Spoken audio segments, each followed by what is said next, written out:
आज मी संध्याकाळच्या चहाबरोबर खाल्ल्या जाणाऱ्या छोट्याशा बुकेसाठी मस्त अशी चटपटीत स्नॅक्स रेसिपी शेअर करत आहे। यासाठी मी काय केलं, 1.5 कप स्वच्छ चाळलेलं गव्हाचं पीठ घेतलं। यामध्ये अर्धा कप बारीक रवा, त्यानंतर चवीपुरतं मीठ घातलेलं आहे, काळे पांढरे तीळ, ओवा, त्यानंतर 1 चमचा तेल, 1 चमचा तूप घालून हे पीठ कोमट पाण्यामध्ये घट्टसर असं मळून घेतलेलं आहे आणि हे पीठ 10 मिनिटं रेस्ट करायला ठेवायचं आहे।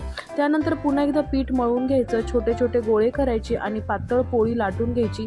यामध्ये 1 चमचा गव्हाचं पीठ आणि 2 चमचे तेल घालून छान अशी स्लरी बनवून घेतली, पोळीला लावून घेतली। त्यानंतर व्हिडिओमध्ये दाखवल्याप्रमाणे ही पोळी फोल्ड केलेली आहे। अशा प्रकारे प्रत्येक फोल्डला ही स्लरी लावून घ्यायची आणि ही जी पट्टी आहे ती हलक्या हाताने लाटून घ्यायची आणि ही मी कापून घेतलेली आहेत अशा प्रकारे ह्याच्या पट्ट्या।